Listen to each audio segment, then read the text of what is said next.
மாமியை குறித்து சில வார்த்தைகளை பேசும்படி விரும்புகிறேன். எங்களுக்கு திருமணமாகி 11 ஆண்டுகள் ஆகிறது. பிள்ளைகள் எல்லாருமே அவங்கக்கிட்ட ரொம்ப ஓப்பனாக பேசுகிறத நான் பார்த்துருக்கேன்.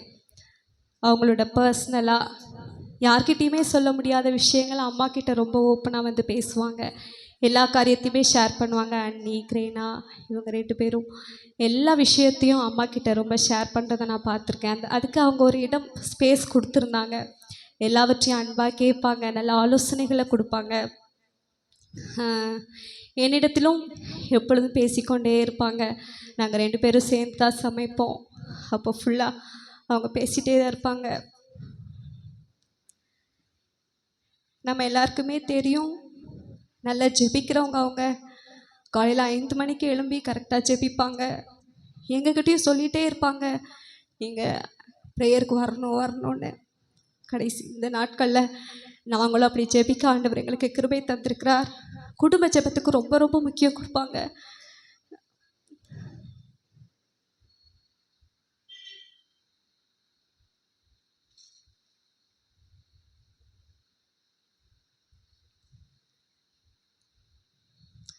நான் திருமணமான அடுத்த நாள் ஒரு சனிக்கிழமை கீழே தான் வந்து நாங்கள் ப்ரேயர் பண்ணோம்.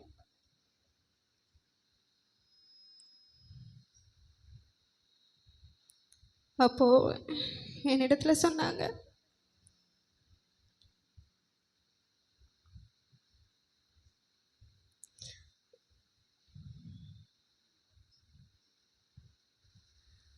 குடும்ப ஜெபம் ரொம்ப முக்கியம்.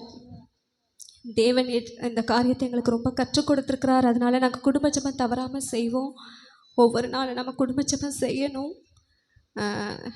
உன்னை கர்த்தர் ஒரு தீர்க்கதரிசியாக மாற்றுவார் அப்படின்னு என்னிடத்துல சொன்னாங்க. அவங்களுக்கு எவ்வளோதான் முடியலைனாலும் குடும்ப ஜெபத்தை அவங்க ஒரு நாளுமே கட் பண்ணதே கிடையாது. சிலருக்கு தெரியும், இங்கே வெளியே வந்து உட்காந்துருப்பாங்க. கரெக்டாக நைட் 8 மணி ஆனால் குடும்ப ஜெபத்துக்கு இருப்பாங்க. அவங்களுக்கு எவ்வளோ முடியலைனாலும் வாங்க நம்ம எல்லோரும் சேர்ந்து ஜெபம் பண்ணுவோம், ஜெபம் பண்ண பிறகு நான் போய் படுத்துக்கொள்கிறேன் அப்படின்னு சொல்லுவாங்க. அவ்வளோ அவங்க ஜெபத்துக்கு முக்கியத்துவம் கொடுத்தாங்க.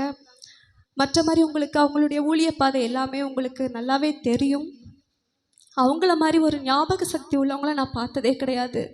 நிறைய சங்கீதங்களை மனப்பாடமாக சொல்லுவாங்க, நிறைய பாடல்களை மனப்பாடமாக பாடுவாங்க. நாங்கள் பாட்டு புக்கை பார்த்து பாடுவோம், அவங்க பாட்டு புக்கை பார்க்காமலே பாடுவாங்க. ஆனால் நாங்கள் ஏதாவது ஒரு ஸ்டான்ஸாக மிஸ் பண்ணிட்டா கூட, இல்லை இந்த ஸ்டான்ஸாக இருக்குது இன்னும் நம்ம பாடலை அப்படின்னு சொல்லி அவங்க கரெக்டாக சொல்லுவாங்க. நித்தியமாம் ஸ்நேகத்தின் ஆழமும் அந்த பாடல், அழைத்தீரை இயேசுவே, அந்த அழைத்தீரை இயேசுவேலாம் ரொம்ப கண்ணீரோடு அவங்க பாடுகிறத நான் பார்த்துருக்கேன். பாடல்கள், நிறைய பாடல்கள் மனப்படமாக பாடுவாங்க. பைபிள் நல்லா ரீட் பண்ணுவாங்க.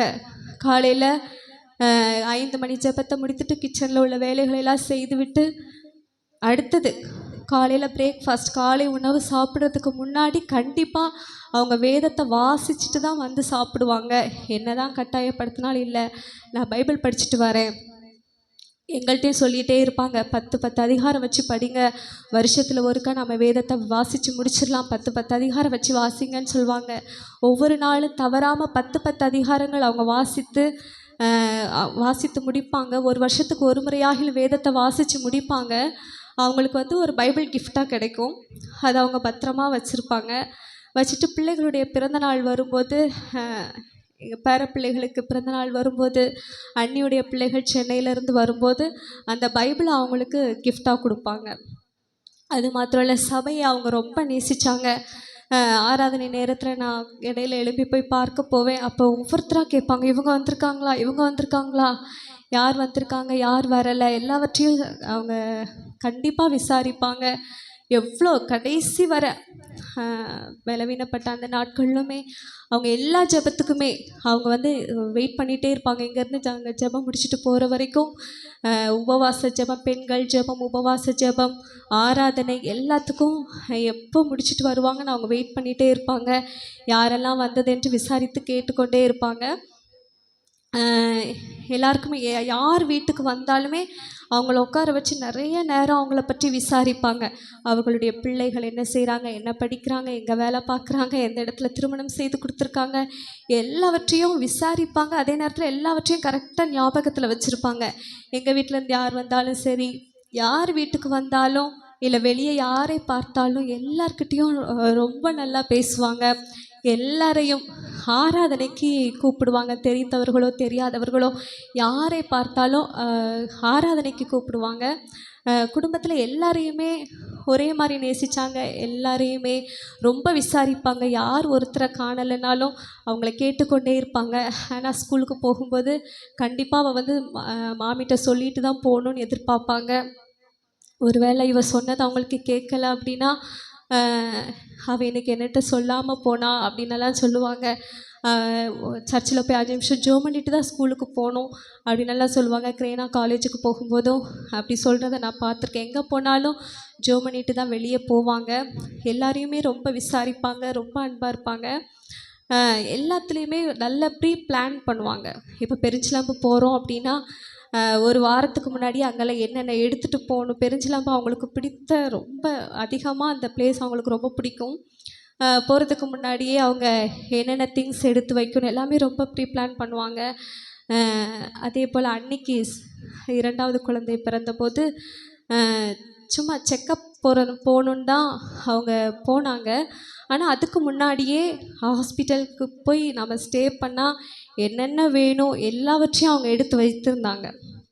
ஆனால் ஹாஸ்பிட்டல் செக்கப்புன்னு தான் போனாங்க. ஆனால் அங்கே விடலை. உடனே ஆப்ரேஷன் பண்ணணும்னு சொன்னாங்க. அப்போ தான் எங்களுக்கும் திருமணமாகி ஹேனாக்கும் ஒரு 9 மாதங்கள் அப்படி ஆயிருக்கும். அப்போ எனக்கும் புதியது, வீட்டில் தனியாக இருந்து சமைக்கிறது எல்லாமே. ஆனால் அவங்க எல்லாவற்றையும் எனக்கு கற்றுக் கொடுத்துருந்தாங்க. நான் இல்லைன்னாலும் இதையெல்லாம் செய்யணும் அப்படின்னு சொல்லி. அதனால் அந்த அப்போ நான் தனியாக சமைக்க வேண்டியது இருந்து, ஆனாலும் எனக்கு எந்த கஷ்டங்களும் தெரியலை. அப்போது அவங்க எல்லா பொருட்களையும் எடுத்து வைத்திருந்ததுனால நாங்கள் டக்குன்னு எல்லா பொருட்களையும் கொடுத்து விடுகிறதற்கு அது யூஸ்ஃபுல்லாக இருந்துச்சு. அதே போல் 4 ஆண்டுகளுக்கு மேலாக அவங்க ரொம்ப பலவீனப்பட்டுட்டாங்க. ஆனால் அந்த நேரத்துலையும் அவங்களுடைய ஜெபம், விசுவாசம் குறையவே இல்லை. எப்பொழுதும் உங்களை விசாரிப்பாங்க. வீட்டில் இருக்கிற எல்லாரையும் விசாரிப்பாங்க. எங்கள் அம்மா அப்பாவை எப்பொழுதும் விசாரிப்பாங்க. எல்லோரும் நல்லா இருக்காங்களான்னு எப்பொழுதும் கேட்டுக்கொண்டே இருப்பாங்க. அவங்கக்கிட்டேருந்து நான் கற்றுக்கொண்டது அநேக காரியங்கள் நான் கற்றுக்கொண்டிருக்கிறேன். அதே போல் அவங்க மூலமாக நான் நிறைய காரியங்களை கற்றிருக்கிறேன். வீட்டில் பெரியவங்க இருக்கிறது எப்பயுமே ரொம்ப ஆசீர்வாதம். அம்மா அப்பா, மாமனார் மாமியார் நம்மோடு கூட இருக்கிறது மிகப்பெரிய ஆசீர்வாதம். அது நிறைய அனுபவங்களை நாம் கற்றுக்கொள்ள முடியும். அவங்க சின்ன வயதிலிருந்து என்னென்ன செய்திருக்கிறார்களோ எந்த காரியத்தையுமே என்னிடத்தில் மறைத்திருக்க மாட்டார்கள். அந்த அளவுக்கு எல்லாவற்றையும் அவங்க வந்து பேசிக்கொண்டே இருப்பாங்க. நான் ரொம்ப வயதில் குறைந்தவள், அவங்க வயதுக்கும் என்னுடைய வயதுக்கும் ரொம்ப அப்படியெல்லாம் அவங்க பார்க்கவே மாட்டாங்க. அவங்களுக்கு தெரிந்த விஷயங்கள் எல்லாவற்றையும் அவங்க சொல்லி பேசிக்கொண்டே இருப்பாங்க. அவங்களோட எக்ஸ்பீரியன்ஸ், பெரியவங்க நம்ம வீட்டில் இருக்கும்போது அனுபவங்கள் நிறைய நம்ம வந்து கற்றுக்கொள்ள முடியும். அதனால் நம்முடைய சபையில் இருக்கிற ஒவ்வொரு பிள்ளைகளுக்கும், திருமணம் ஆனவர்களுக்கும் திருமணம் ஆகாதவர்களுக்கும் நான் கொள்ளுகிற காரியம் என்னென்னா, வயது ஆக ஆக பலவீனப்பட அவங்களுடைய புரிந்து கொள்ளுதல் மிகவும், அவங்க எப்படி சரீரத்தில் பலவீனப்படுறாங்களோ அதே போல் அவங்களுடைய புரிந்து கொள்ளுதலும் குறைவுபடுகிறது. அப்போது அந்த பலவீனமான நேரத்தில் அந்த வயது செல்லும்போது அவங்கள இன்னும் அதிகமாக நம்ம புரிந்து கொள்ளணும். நாம் தான் புரிந்து கொண்டு அவர்களை நடத்தணும். எனக்கு நல்லா தெரியும் அவங்க எப்போ கோவப்படுவாங்க, எப்போ சந்தோஷப்படுவாங்க. அவங்க ஒரு சுகர் பேஷண்ட். அப்போது பசி அதிகமாகும்போது அவங்களுக்கு நல்ல கோபம் வரும். அந்த நேரத்தில் எப்படி சமாளிக்கணும் எல்லாவற்றையும் தேவனிடம் கற்றுக் கொடுத்திருந்தார். அதான் நான் சொல்ல வருகிறது என்னென்னா, பிள்ளைகள் மருமக்களாக இருக்கிறவங்க, பிள்ளைகள் பெற்றோரை அன்போடும் பொறுப்போடும் அவங்களை கவனித்து கொள்ள வேண்டியது நம்முடைய கடமை. அது நம்முடைய சபையில் இருக்கிற எல்லாரும் அதை நிச்சயமாக செய்யணும். இந்த பலவீனப்பட்ட அந்த நேரத்தில் கர்த்தர் மாமிக்கு அந்த கிருபையை கொடுத்துருந்தாங்க. நாங்கள் 4 பேரும் 4 குடும்பங்களும் ஒன்றாக இணைந்து அவங்களை கவனித்து கொள்ளுகிறதற்கு அவரவருக்கு திராணிக்கு தக்கதாக அவரவருடைய திறமைக்கு தக்கதாக அவங்கள கவனித்து கொள்ள ஆண்டவர் கிருபை தந்தார். ஹாஸ்பிட்டலில் இருக்கும்போது ஒவ்வொருத்தரும் ஒவ்வொரு டைமுக்கு நாங்கள் ஹாஸ்பிட்டலில் போயிருப்போம்.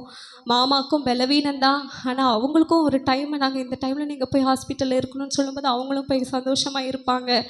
அப்போது கிரேனாவோட ஹஸ்பண்ட் ஃபாரினில் இருக்காங்க, அவங்க நர்ஸ். அவங்க நிறைய ஆலோசனைகள் கொடுப்பாங்க, இந்த மாதிரி பண்ணுங்கள் இந்த மாதிரி பண்ணுங்கன்னு சொல்லிட்டு ஆலோசனைகள் கொடுத்து கொண்டே இருந்தாங்க. அண்ணியோட ஹஸ்பண்ட் சென்னையில் இருந்தாங்க. அவங்க மாமிக்கு தேவையான எல்லா திங்ஸும் எங்களுக்கு வாங்கி அனுப்புனாங்க. அண்ணி டெய்லி வீடியோ கால் போட்டு மாமிக்கிட்ட பேசிகிட்டே இருந்தாங்க. லாஸ்ட் வரை அவங்க நல்லா பேசிட்டு தான் இருந்தாங்க, நல்ல ஞாபகங்கள் இருந்தது. அப்படி எல்லாருமே ஒன்றாக இணைந்து அவர்களை பார்த்து கொள்ளுகிறதற்கு ஆண்டவர் கிருபை தந்தார். அந்த ஆசீர்வாதத்தை மாமி பெற்றுக்கொண்டதற்கு ஒரே காரணம் அவர்களுடைய கண்ணீரின் ஜெபம்தான். கர்த்தர் நம்மை ஆசீர்வதிப்பாராக.